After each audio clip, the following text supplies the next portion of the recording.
The first thing my husband noticed was not my signature. It was the page behind it.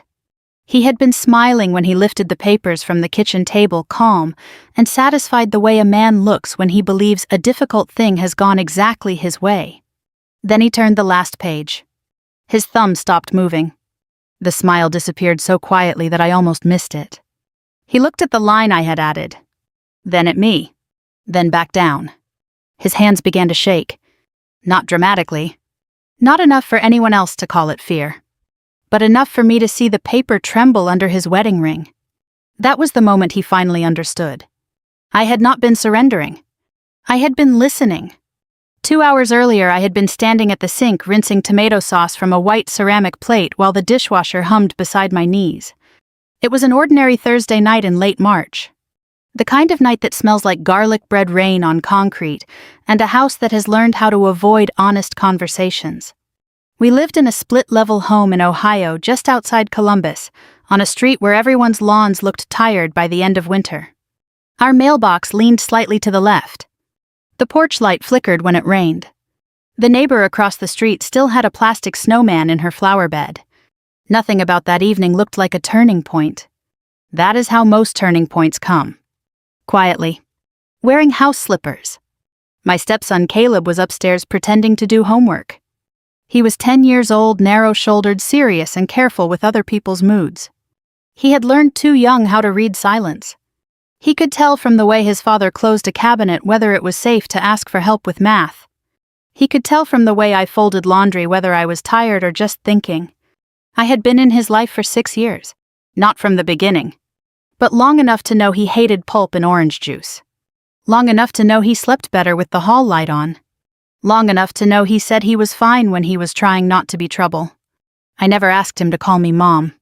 I never wanted to take anything that was not mine. His mother, Lauren, was alive. She lived 40 minutes away in a townhouse near Dayton, worked at a dental office, and loved Caleb in the uneven way of someone who wanted to be present, but often arrived late. I did not judge her for that. Life is not simple when a child is divided between homes. I had told myself that for years. Mark, my husband, used to say he appreciated how mature I was about it. He said it mostly when maturity meant swallowing something sharp. A birthday party where Lauren changed the cake order without telling me. A parent email I was copied on after decisions had already been made. A soccer schedule Mark and Lauren discussed while I packed Caleb's shin guards into his bag. Small things? Ordinary things. The kind people tell you not to take personally. Then one day you realize ordinary has become a structure. Mark came into the kitchen at 7:18. I remember the time because the microwave clock blinked 1 minute fast, and I had been meaning to fix it for months.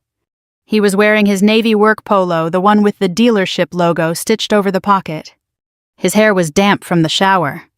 He smelled like drugstore aftershave and the faint metallic scent of car keys. He held a folder in one hand. Not a thick folder. Not something that looked threatening. Just a plain manila folder with a coffee ring near the corner. He placed it on the table. Not gently. Not aggressively either. Just with the confidence of someone setting down a decision. "We need to talk," he said. I turned off the faucet. The kitchen grew too quiet. About what? He pulled out a chair but did not sit. That was the first thing I noticed. Mark always sat when he wanted a conversation to feel reasonable. That night he stood. "Lauren and I talked," he said.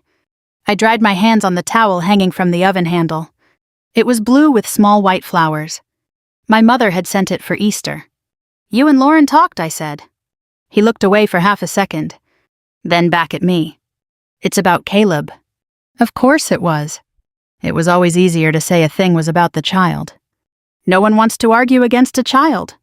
No one wants to be the selfish one in the room. What happened? Nothing happened. He opened the folder. "That's the point. We're trying to make things smoother before something does." He slid the papers across the table. A few pages, stapled. Highlighted in yellow. I looked down but did not pick them up. At the top I saw words like school access, medical contact, household authorization. Not a court order. Not anything dramatic. Just enough paper to redraw a person's place without calling it what it was. Mark cleared his throat. "Lauren's going to handle more of Caleb's day-to-day stuff." I looked at him. She already handles some of it. I mean officially. The word landed softly. Officially. There are words that look clean until they touch your life. Why? He let out a breath through his nose, patient already. Because she's his mother. I nodded once. Not in agreement. Just to show I had heard him. And what am I? His mouth tightened. Not anger. Discomfort. The kind that comes when someone wants you to accept the smaller version of yourself without making them say it. You know what you are, he said. No, I'm asking what this makes me. From upstairs, Caleb's chair scraped lightly against the floor. Then stopped. Mark lowered his voice. Don't do that. Do what? Make this into a competition. I almost laughed. Not because it was funny. Because I had spent 6 years avoiding exactly that. I had been careful with birthdays. Careful with holidays. Careful with pronouns. Careful not to stand too close in photos when Lauren was present. Careful not to look hurt when Caleb ran to her first at school events, because I knew children should not have to manage adult feelings. I had made myself smaller in 100 polite ways, and still here we were. Mark tapped the folder with 2 fingers. It's simple, you sign this tonight. I looked at his hand. His nails were clean. His wedding band had a small scratch near the edge. He had gotten it last summer fixing the garage shelf after I asked him 3 times. You're signing this tonight, he said again, firmer now. I lifted my eyes. She'll be his mother now. He said it like a correction. Like he was restoring order. Like the last 6 years had been a temporary mistake everyone was too polite to name. The refrigerator clicked on behind me. A low, steady sound. I thought of Caleb upstairs, probably sitting very still listening to the floor. I thought of the emergency contact form I had filled out in blue ink 2 Septembers ago because Mark forgot. I thought of the night Caleb had the stomach flu and cried because he was embarrassed, and I sat on the bathroom tile with a towel across my lap until he fell asleep against the tub. I thought of Lauren too. Not as an enemy. As a woman who had missed some things and wanted others back. That was human. But this was not just about Lauren. This was about Mark deciding that love counted only when it came with the right title. I reached for the papers. Mark's shoulders loosened. Just slightly. He mistook my calm for defeat. Most people do when they benefit from it. The first page was basic. Permission for Lauren to coordinate school communication. The second allowed her to attend appointments. The third adjusted household contacts. The fourth had been added later. Different font. Different spacing. I noticed because I noticed things like that. I manage payroll for a regional furniture company. 37 employees? 2 warehouses? 3 managers who forget deadlines and call it being busy. Paper has a language. So does pressure. The 4th page stated that I agreed to step back from all parental responsibilities and household decision-making concerning Caleb. Not legal custody. Not formal guardianship. But enough to erase me inside my own home. Enough for Mark to point to later and say I had agreed.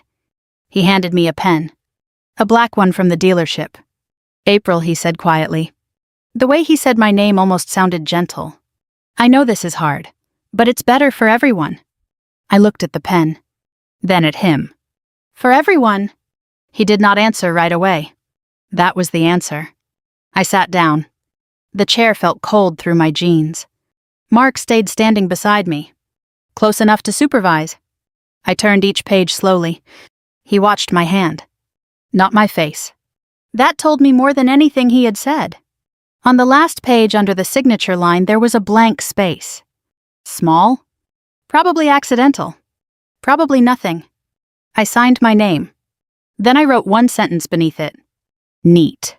Steady. A sentence that did not shout. A sentence that simply told the truth. Mark exhaled. He smiled. Relief softened his face before he could hide it. He reached for the papers. I let him take them. For 3 pages he looked exactly how he expected to look. In control. Then he reached the last page. His thumb stopped. The kitchen seemed to shrink around us.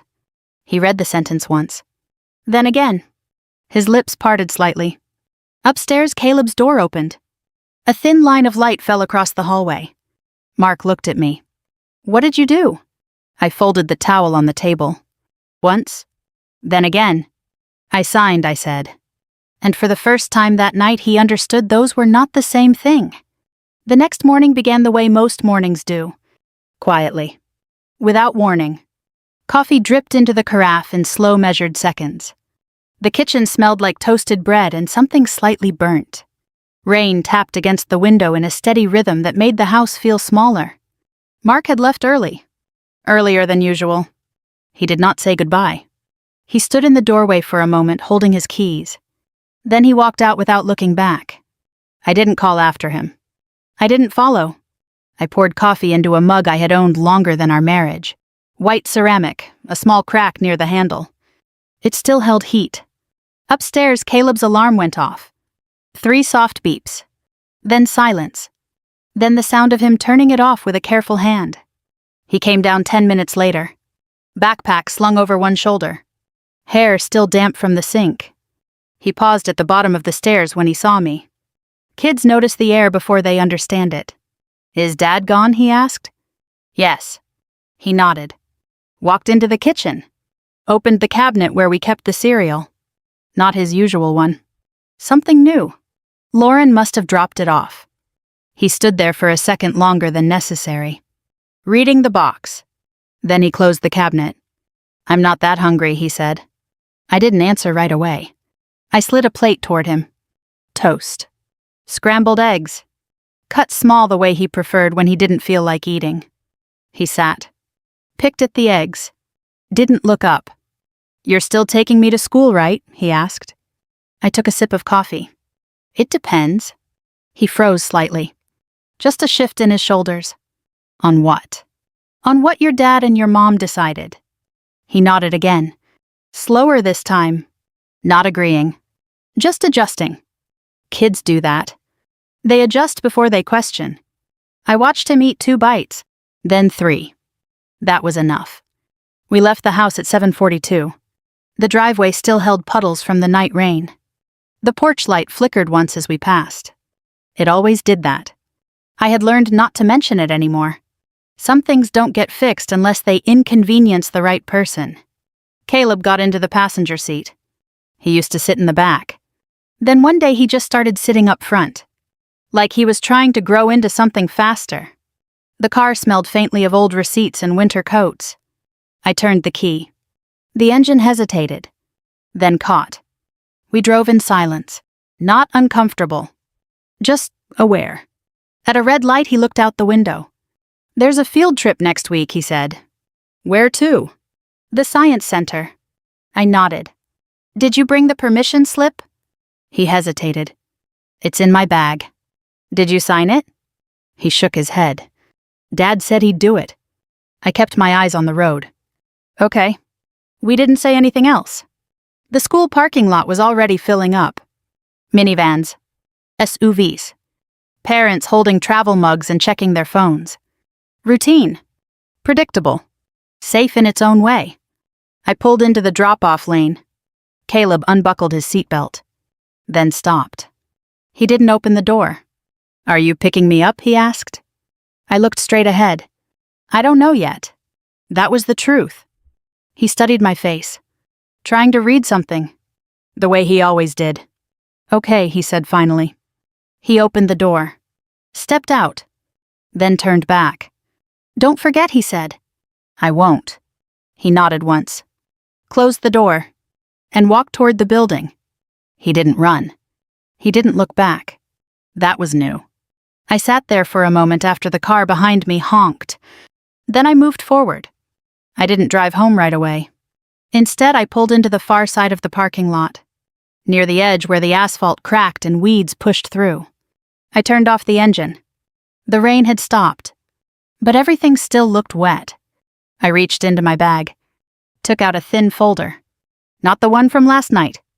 A different one. Neater. Organized. The kind you build slowly, without announcing it. Inside were copies. School forms. Insurance records. Emails. Not secrets. Just records. Things people assume will always stay where they are. Until they don't. I flipped to a page near the middle. Caleb's emergency contact form. 2 years old. My name listed first. Then Mark. Then Lauren. I remembered filling it out. Standing at the kitchen counter. Mark on a call in the living room. Lauren's number saved in my phone under her first name only. I had written carefully. Printed letters. Made sure everything was clear. That had mattered to me then. Clarity. I closed the folder. Put it back in my bag. Then I started the car. Work passed in a blur of small tasks. Emails. Invoices. A vendor who sent the wrong shipment again. Normal problems. Manageable problems. At 2:17 p.m. my phone buzzed. A number I didn't recognize. Local. I answered. Hello. Hi, is this April? Yes. This is Mrs. Carter from the front office at Brookside Elementary. Her voice was polite. Measured. The way people sound when they're about to explain something that isn't personal. But will feel that way anyway. Yes. We have Caleb here. He mentioned you might be picking him up today. I looked at the clock on my computer. 2:18. School let out at 2:30. I'm on my way, I said. There was a pause. Just long enough to register. I just want to confirm, she said carefully, that you're authorized for pickup. I leaned back in my chair. Watched a coworker walk past my office door. Carrying a stack of folders. Life moving normally around me. Yes, I said. Another pause. I'm sorry, she said, but your name isn't listed on today's pickup authorization.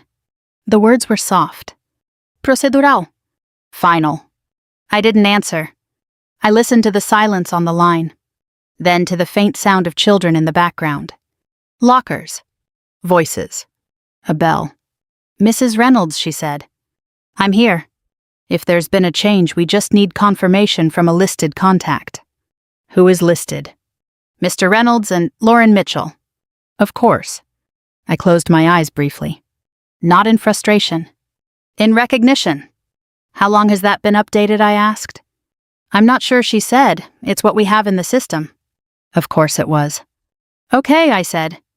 We can have Caleb wait in the office until one of them arrives. That's fine. I ended the call. Sat there for a moment. Hands resting on the desk. No anger. No urgency. Just a quiet shift. I stood up. Grabbed my bag. Walked out of the office. No one stopped me. No one asked questions. In the parking lot, the air felt colder than it had that morning. I got into my car. Started the engine. Drove toward the school. Not to argue. Not to fix anything. Just to see it clearly.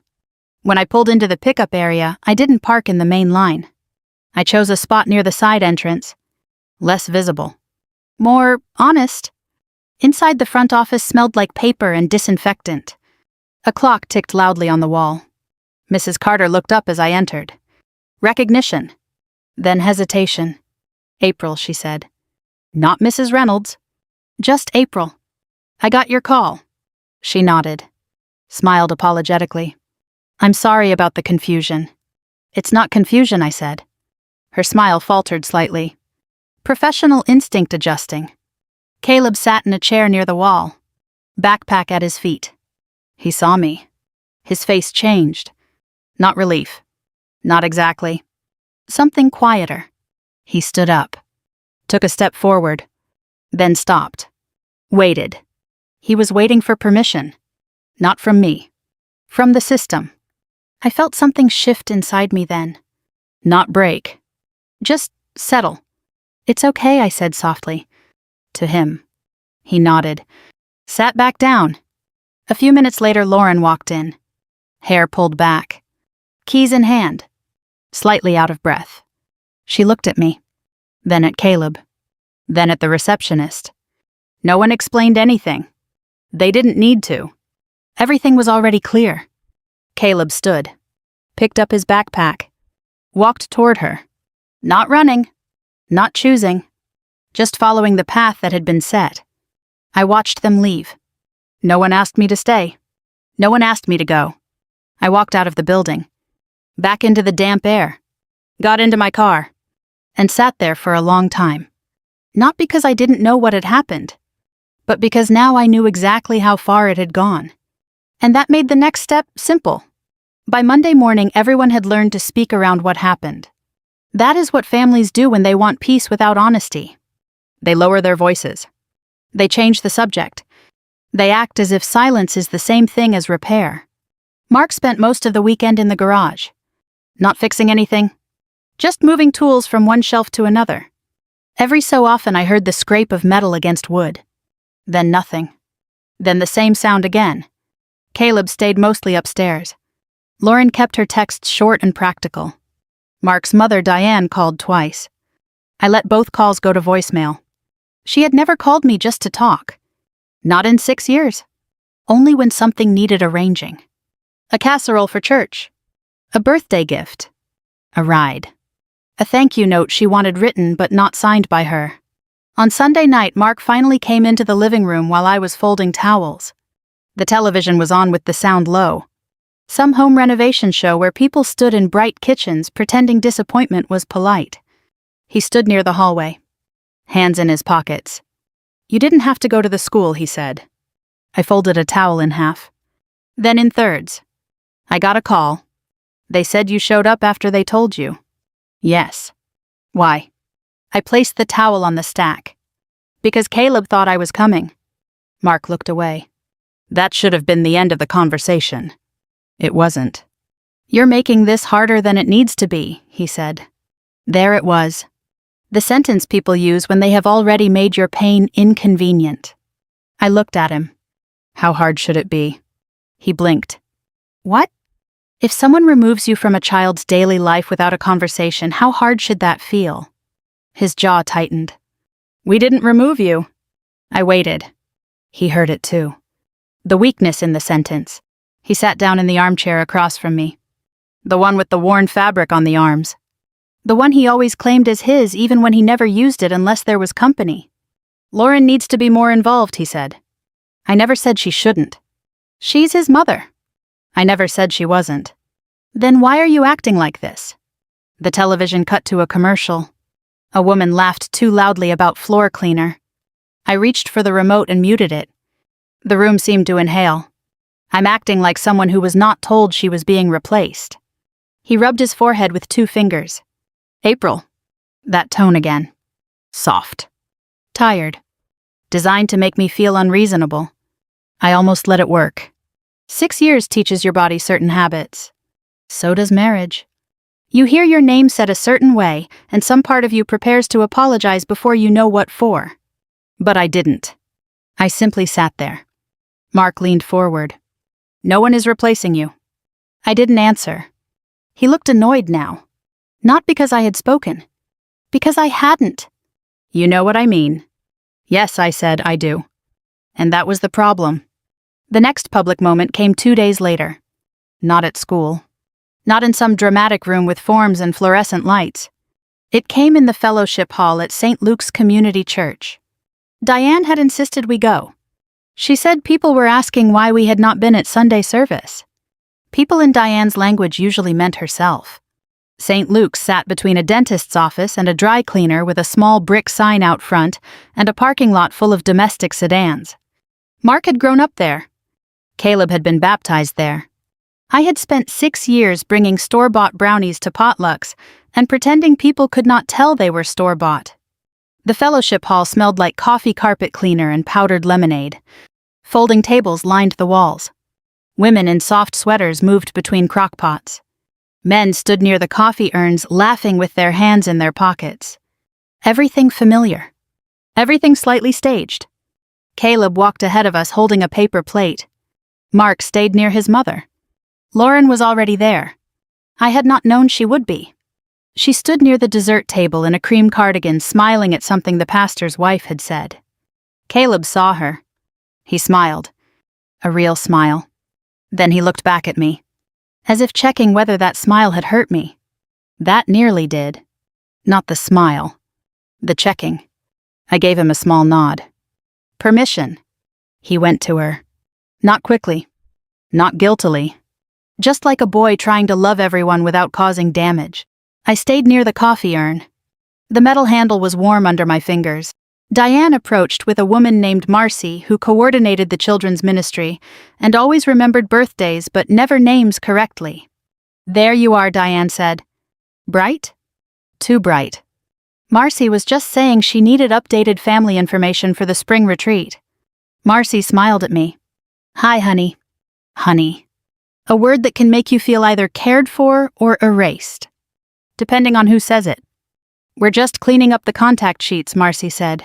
You know how it is. I nodded. Mark came over then. Lauren followed a few seconds later with Caleb beside her. Not planned, maybe, but arranged by gravity. Marcy looked at the group. Her eyes moved from Mark to Lauren to Caleb, then to me. She hesitated. A small social pause. Most people think pauses disappear. They don't. They sit in the room. Diane stepped in first. This is Mark, she said. Then she touched Caleb's shoulder. And of course, Caleb. Marcy smiled at Lauren. And Mom. Lauren's face shifted. Not smug. Not cruel. Just caught. Yes, she said softly. I'm Lauren. Marcy turned to me. And you are. There are questions that are not insults, but still reveal the entire room. I felt Caleb look up. Mark's mouth opened then closed. Diane adjusted the bracelet on her wrist. A small silver chain I had given her 2 Christmases ago. She did not look at me. I could have said stepmother. I could have said Mark's wife. I could have said the person who signed Caleb up for the retreat last year packed his rain jacket, called when he forgot his inhaler, and drove 20 minutes back because he left his Bible in the car. Instead, I smiled. April, I said. Just that. Marcy nodded too quickly. Of course, April. She wrote something on the clipboard. Not enough. But something. Caleb stared at the floor. Lauren looked at him, then at me. For the first time, I saw discomfort in her face.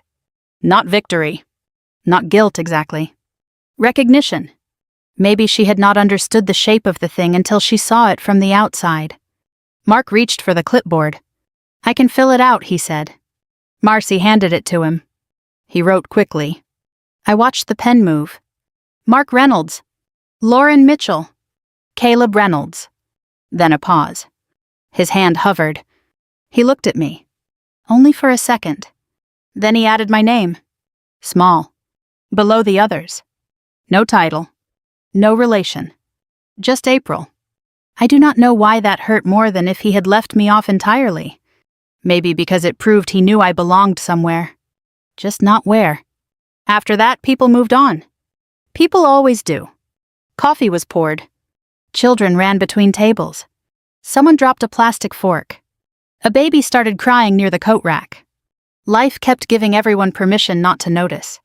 I excused myself and walked down the hallway toward the women's restroom. The church hallway was narrow and lined with framed photographs. Vacation Bible school. Christmas pageants. Easter egg hunts. Caleb was in several of them. Smaller each year. Gap-toothed. Bright-eyed. Holding crafts I had helped him finish at midnight because he forgot they were due. In one photo, he stood between Mark and me. Lauren had not made it that day. I remembered because Caleb had kept looking toward the door. Waiting. When she didn't come, he handed me his paper palm branch and whispered, "Can you hold this?" I had. In the photograph, my hand was visible at the edge. Not my face. Just my hand. Holding what he gave me. I stood there looking at it for a long moment. Then I heard footsteps. Lauren stopped a few feet behind me. I didn't know they were doing the forms today, she said. I kept looking at the photograph. I believe you. She was quiet. Then said, I'm not trying to erase you. I turned. Her eyes were tired. More tired than I remembered. I don't think you started it, I said. That was honest. Not generous. Honest. She looked down the hall toward the fellowship room. They make things sound simple, she said. I knew who she meant. Mark. Diane. Maybe all of us when simplicity protects us. Caleb asked if you were mad at him, she said. Something in my chest tightened. He asked you that. She nodded. Last night. I looked toward the fellowship hall. At the blur of adults moving through warm light. He shouldn't have to ask that. No, Lauren said, he shouldn't. For a moment we stood there as 2 women who had been placed on opposite sides of a table neither of us built. Then Diane's voice carried down the hall. Lauren, they need you for the youth sign-up. Lauren looked back at me. I should go. Yes. She took 2 steps. Then stopped. April. I looked at her. When Mark says something is best for Caleb, she said carefully, he usually means it's easier for him. Then she walked away. I stayed in the hallway, my hand resting near the old photograph. For the first time, I understood something important. The story everyone had been telling was not true. It was not mother against stepmother. It was not old family against new wife. It was Mark choosing the version of family that required the least courage from him. And once I saw that clearly, I could not unsee it. By Wednesday evening, Mark had stopped pretending this was just paperwork. He had become careful around me. Not kind. Not cold. Careful. There is a difference. Careful means someone has realized the floor is thinner than they thought. He watched what he said in front of Caleb.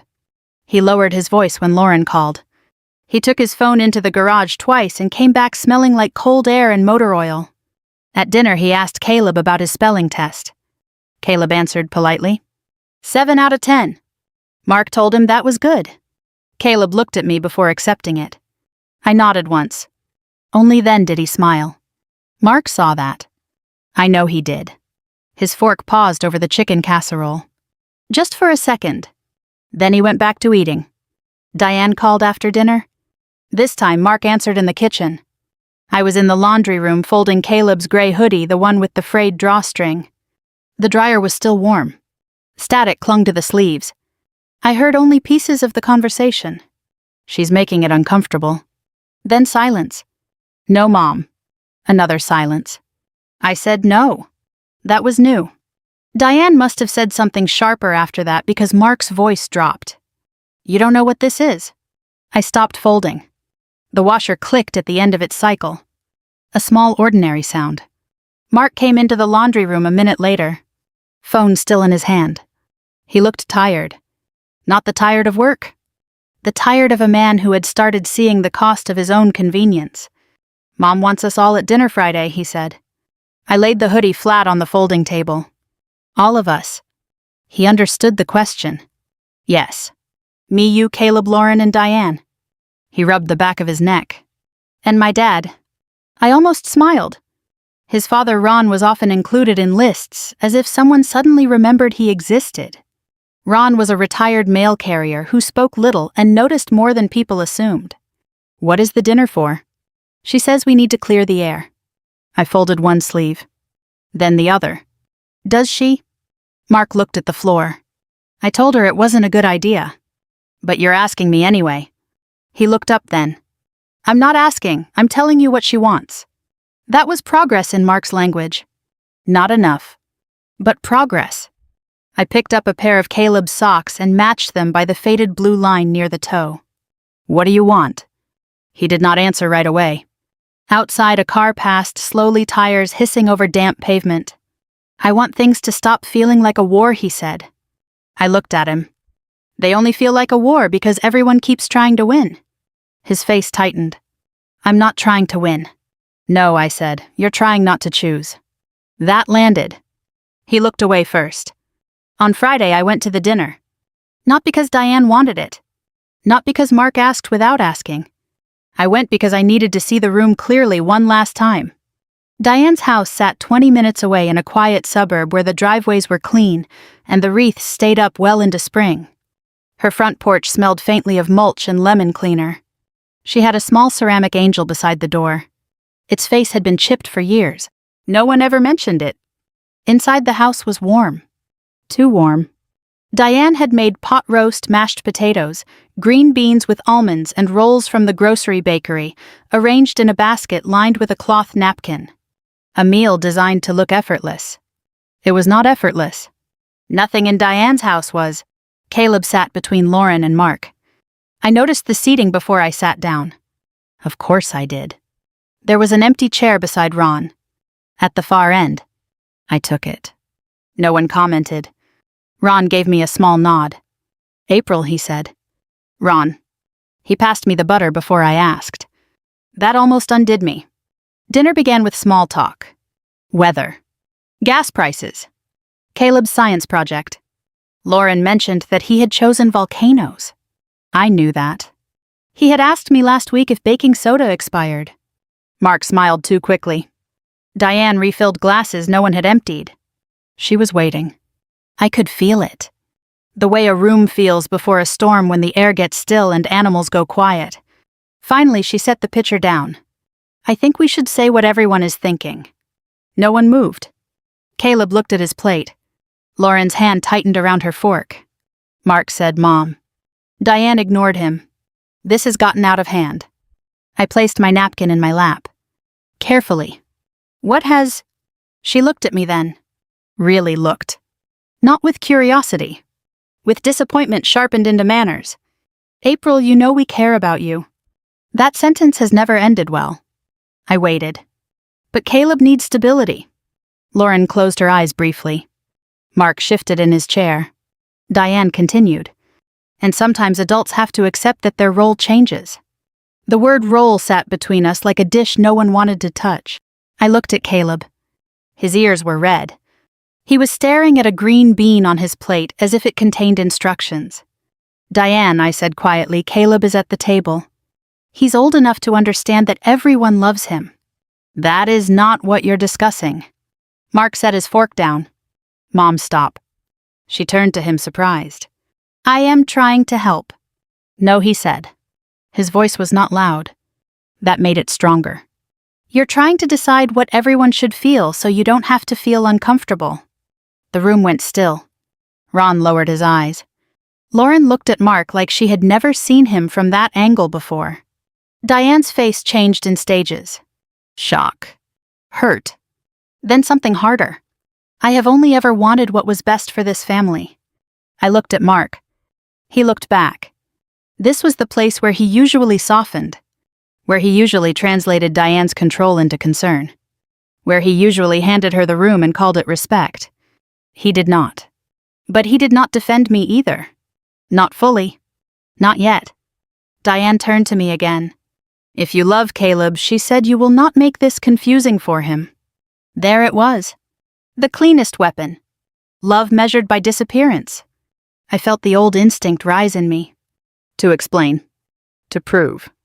To list the doctor visits, the lunches packed, the permission slips signed, the night spent listening outside a closed bedroom door. But proof had become another kind of begging. I would not do it. I picked up my glass of water. Took one sip. Set it down. "Caleb," I said. He looked up immediately. Too fast. "Yes." My voice stayed even. "This conversation is not your responsibility." His face changed. Not relief exactly. Something close. "You don't have to decide where anyone belongs," I said. "That is an adult failure, not a child's job." Diane inhaled sharply. Mark whispered my name. I did not look at him. Caleb's eyes filled, but he did not cry. He swallowed once. Then nodded. I stood. My chair made a soft scrape against the floor. Not dramatic. Just final. Ron stood too. Slowly. His napkin still in his hand. "I'll walk you out," he said. No one stopped us. In the entryway, the house sounded different. Muffled. Like the walls had absorbed too much. I reached for my coat. Ron stood beside the door. He looked older than he had at dinner. "I should have said more over the years," he said. I turned toward him. He was looking at the ceramic angel through the glass. Not at me. I saw more than I let on. That was not an apology. But it was not nothing. "Why didn't you?" I asked. He gave a small, tired smile. "Peace is easier when someone else pays for it." I held my coat against my chest. That sentence stayed with me. Because it was true. And because it was the first honest thing anyone in that family had said out loud. When I stepped outside, the air was cold enough to clear my lungs. Behind me through the window, I saw Caleb rise from the table. Mark reached for him. Caleb moved past his hand. Not angrily. Not rejecting him. Just needing space. Then he looked toward the front door. Toward me. I lifted one hand. Small. He lifted his back. Diane saw it. So did Mark. And in that quiet exchange, something broke that could not be put back into its old shape. Not loudly. Not cruelly. But completely. On Saturday morning, I changed nothing. That was the first change. I woke at the same time. 6:12. The house was quiet in the way it gets after a night that rearranges people. I made coffee, fed the dishwasher one plate at a time, wiped the counter where the grain had lifted slightly near the edge. I moved through the kitchen like I always had. Efficient. Invisible. But I noticed what I did. That was new. Mark came in at 6:37. Hair uncombed. T-shirt wrinkled. He looked at me as if checking whether I would still be there. I was. He opened the cabinet, took out a mug, put it back, reached for another, set it down too hard. "I'm taking Caleb to his game," he said. I rinsed a spoon. "Okay. He has to be there by 8. "I know." He waited. For what I wasn't sure. A question. A correction. A sign I was still organizing his morning. I dried my hands. "His cleats are in the mudroom," I said. "Second shelf. The laces were frayed. I replaced them." Mark nodded. "Thanks." He did not say anything else. He did not ask what I was doing. He did not ask if I was coming. He took his coffee and left the room. I heard the garage door open. Then close. Then the house settled again. I stood there for a moment, listening. The refrigerator hummed. A pipe ticked in the wall. Upstairs, Caleb's door stayed closed. I did not go up. That was the second change. At 7:15, I took out the folder. Not the thin one from my bag. The thicker one. The one that had been sitting in the back of the hall closet behind winter scarves and a box of Christmas lights that only half worked. I placed it on the table. Opened it. Inside were copies I had not thought of as copies when I made them. Direct deposit confirmations. Insurance policy summaries. A list of account logins written in my handwriting and sealed in an envelope I had labeled in case. Not because I expected to need it. Because I had learned to prepare for the moment when preparation was the only thing left. I did not rush. I moved one page at a time, checked dates, highlighted small lines, made notes in the margins where something needed to be separated. Not taken. Separated. There is a difference. At 9:02 my phone buzzed. Mark. I let it ring once, then answered. "Yeah. Did you change something with the checking account?" His voice was controlled. That careful tone again. "Yes." A pause. "I tried to transfer money for the tournament next month. It didn't go through." "I know." Another pause. "Longer? What did you do?"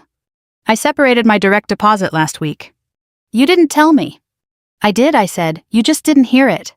Silence. I could almost see him in the parking lot. Hand on his hip.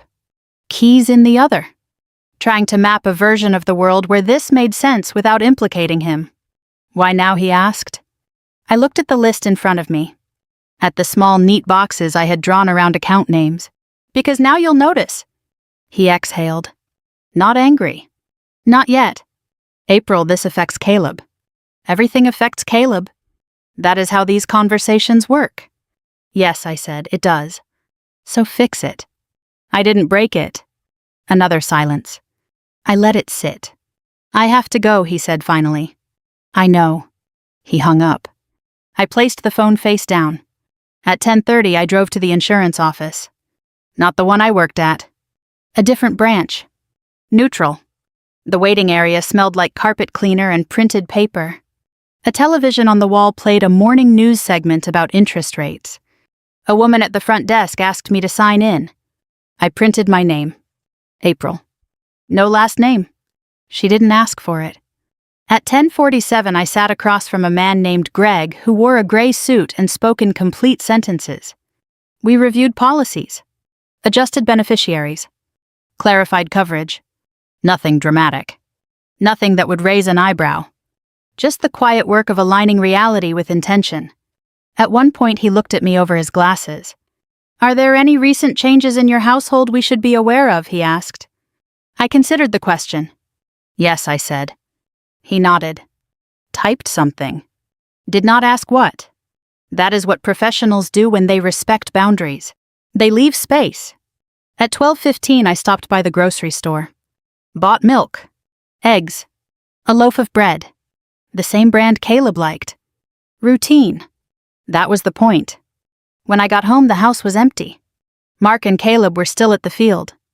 I put the groceries away, set the table for 3, then paused, removed 1 plate, set it back in the cabinet, not out of anger.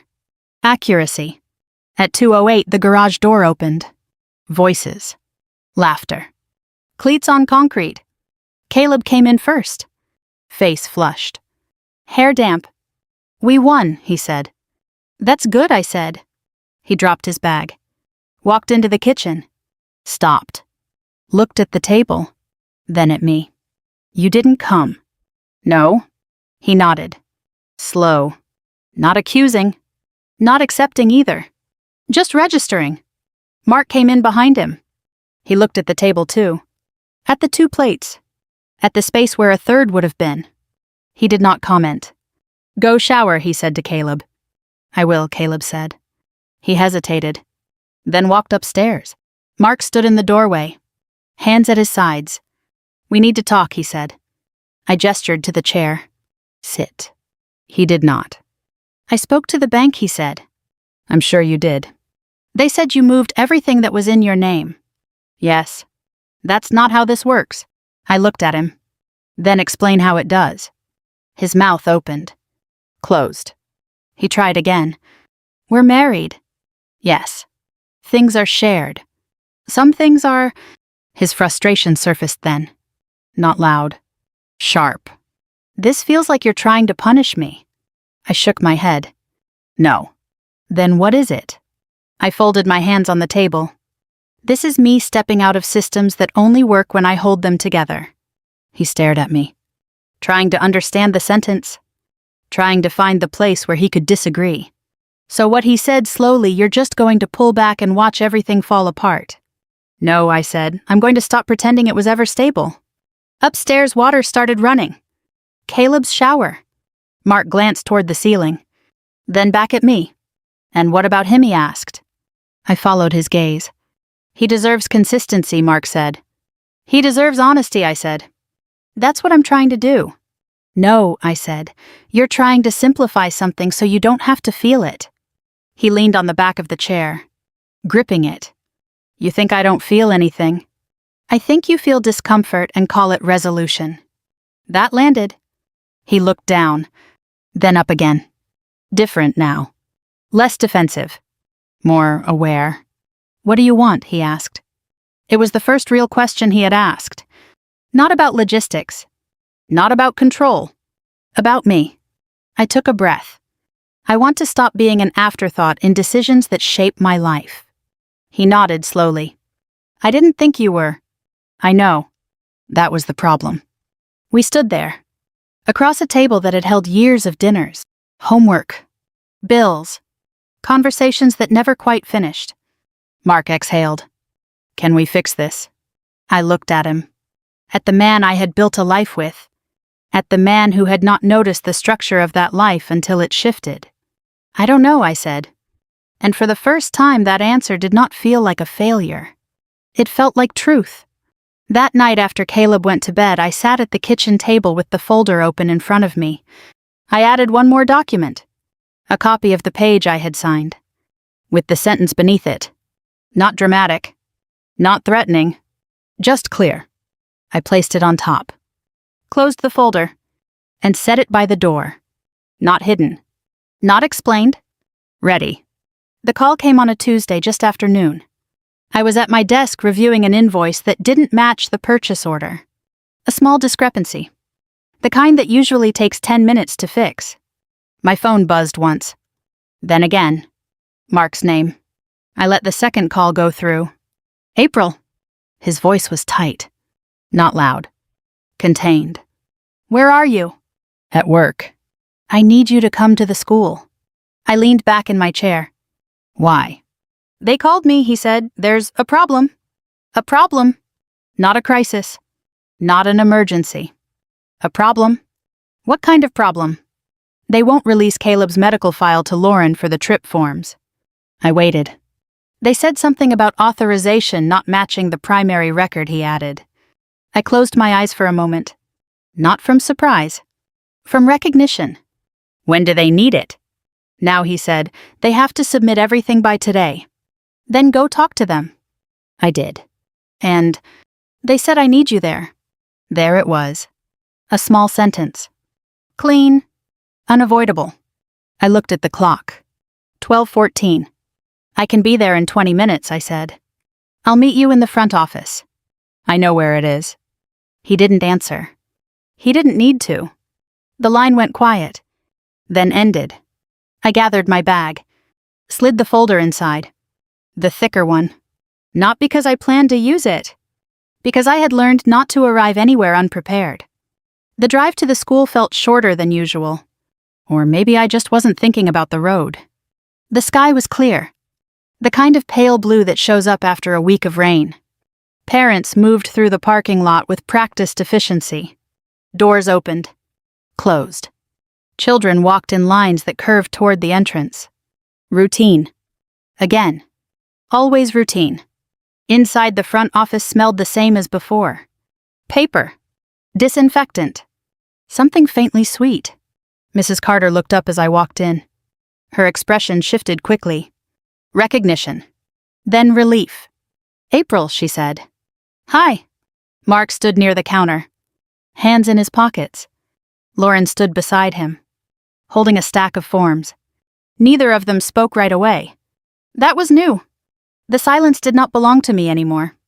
Mrs. Carter cleared her throat. We're having a small issue with the medical authorization for the overnight trip, she said. She spoke to all three of us. But her eyes settled on me. The file lists one primary contact for consent, she continued.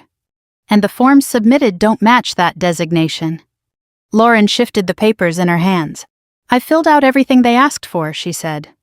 Her voice was steady, but not certain. I'm listed as his mother. Mrs. Carter nodded. Yes, you are. A small pause. But the authorization on record for medical decisions is attached to a different file. I stepped closer to the counter. Can you show me? She turned the monitor slightly. Not fully. Just enough. I leaned in. The screen displayed Caleb's profile. Name. Date of birth. Emergency contacts. Then a tab labeled medical authorization. She clicked it. A scanned document appeared. Dated 2 years ago. Signed. Clear. My name at the bottom. April Reynolds. Primary medical contact authorized in the absence of a parent. There was a note beneath it. Short. Specific. Authorized to consent to treatment during scheduled custodial periods. I remembered signing it. Caleb had needed stitches that summer. Mark had been out of town. Lauren unreachable for 3 hours. The urgent care nurse had asked who could make decisions. I had. After that, the form had been filed. Properly. Permanently. Mrs. Carter spoke again. This hasn't been updated since it was submitted. Mark looked at the screen. Then at me. His face changed slowly. Understanding, not shock. Lauren frowned slightly. I didn't know about that form, she said. I believed her. You wouldn't, I said.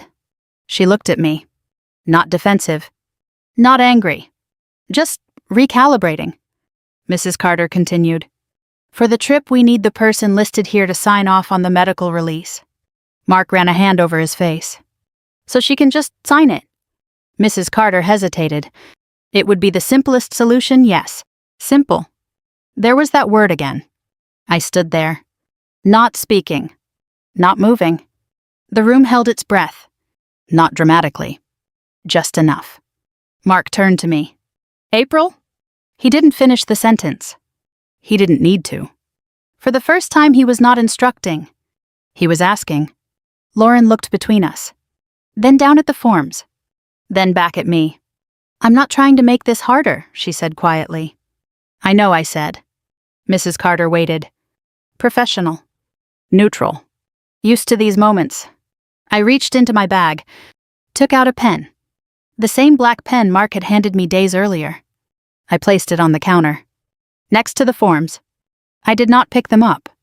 Before I sign anything, I said, we need to be clear about what this means. Mark nodded quickly. Of course. Lauren didn't speak. She listened.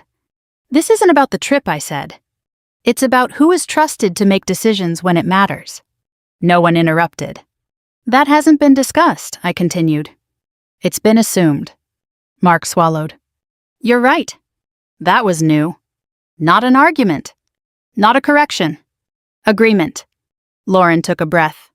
Then let's discuss it, she said. We moved to the small conference table near the back of the office. 4 chairs. 1 for each of us. Mrs. Carter gave us space. But not distance. Close enough to intervene if needed. Far enough to let us be adults. We sat. No one spoke for a few seconds. Then Mark did. I didn't think about that form, he said. I know, I said. Lauren folded her hands. I should have asked more questions. I nodded. That would have helped? Another pause. Not empty this time. Productive. So what do we do now, Mark asked. I looked at both of them. At the people who had built a version of this situation without including me. Then at the file on the screen. At the quiet, unassuming authority it held. We update it, I said. Together. Lauren nodded slowly. That makes sense. Mark looked relieved. But also unsettled. Because together requires something he had avoided. Clarity. Responsibility. Balance. Mrs. Carter returned to the table. We can process a new authorization if all parties agree, she said. We do, Lauren said. Mark hesitated. Then nodded. Yes. I picked up the forms. Read them. Carefully. Line by line. No one rushed me. When I reached the signature line, I paused. Just briefly. Then I signed. Not because I was giving something up. Because I was defining it properly. When we finished, the forms were complete. Clear. Accurate. No assumptions. No quiet removals. Just truth. As we stood to leave, Mark touched my arm. Light. Careful. Thank you, he said. I looked at his hand. Then at him. You're welcome. Lauren gathered her papers. Caleb would get to go on his trip. That mattered. But something else had shifted. Not loudly. Not publicly. But undeniably. The system had been corrected. And for the first time it reflected reality. As we walked out of the office, the afternoon sun filled the hallway. Bright. Unfiltered. Mark slowed beside me. Can we talk tonight, he asked. I considered the question. Not emotionally. Practically. Yes, I said. Because now there was something to talk about. Not assumptions. Not roles assigned in silence. But choices. And the cost of them. That night, Mark and I did not sit at the kitchen table. We had used that table too many times for unfinished conversations. Bills. Permission slips. Half apologies. The kind of talks that ended when someone stood up and turned on the sink. Instead, we sat on the back porch. The air was cool. Not cold. Just cool enough to make both of us hold our mugs with both hands. The backyard was small and uneven. A rusted soccer goal leaned against the fence. Caleb had outgrown it 2 summers ago, but no one had moved it. A string of patio lights hung above us. 3 bulbs were out. I had noticed that for weeks. I had not replaced them. Mark sat in the chair beside mine. Not across from me. Not too close. Beside. That was a small thing. But small things had been telling the truth for a long time. For a while, neither of us spoke. A dog barked 2 houses over. Somewhere down the street, a garage door opened and closed. The neighborhood carried on. Unaware. I don't know how to start, Mark said. His voice was low. That might be a good place. He nodded. Looked into his coffee. I thought I was doing the right thing for Caleb. I know. He looked at me then. You believe that? Yes. That seemed to hurt him more than if I had called him selfish. I let the silence stay. He needed to feel it without me shaping it for him. I also think I said you wanted the right thing to cost you as little as possible. He closed his eyes briefly. Then opened them. That's fair. It was the first time he had accepted a sentence without trying to sand down its edges. I turned my mug slowly in my hands. The ceramic was warm against my palms. I never wanted Lauren gone, I said. I know that now. I never wanted Caleb to choose. I know. I wanted to matter in the life I was helping hold together. His face tightened. Not defensively. With recognition. You did matter, he said. I looked at him. You felt it, but you didn't protect it. He swallowed. The porch light hummed faintly above the door. I thought if everyone stayed flexible, it would work. Flexible usually meant me. He nodded. Yeah. Another quiet. This one felt different. Less like avoidance. More like mourning. Inside, I could hear Caleb walking upstairs. A drawer opened. Closed. Water ran in the bathroom. Then stopped. The ordinary sounds of a child trying to return to normal. Mark heard them too. His eyes moved toward the house. He asked me if you were leaving, he said. I took a breath. What did you tell him? I told him I didn't know. That was honest. Maybe too honest. But better than a promise. I looked out at the yard. At the old soccer goal. At the patch of grass where Caleb used to practice until dark. I'm not leaving him, I said. Mark's shoulders eased. But I may not stay in this marriage the same way. He nodded slowly. I understand. I wasn't sure he did. But he was trying. That mattered. Not enough to erase anything. Enough to continue the conversation.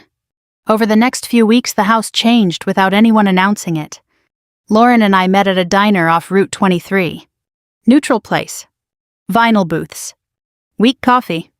A waitress who called everyone sweetheart without making it feel small. We talked about Caleb. Only Caleb at first. School pickups. Doctor visits. Soccer schedules. The science center trip.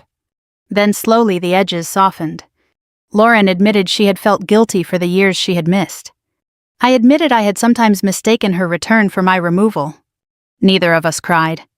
Neither of us apologized for loving the same child from different places.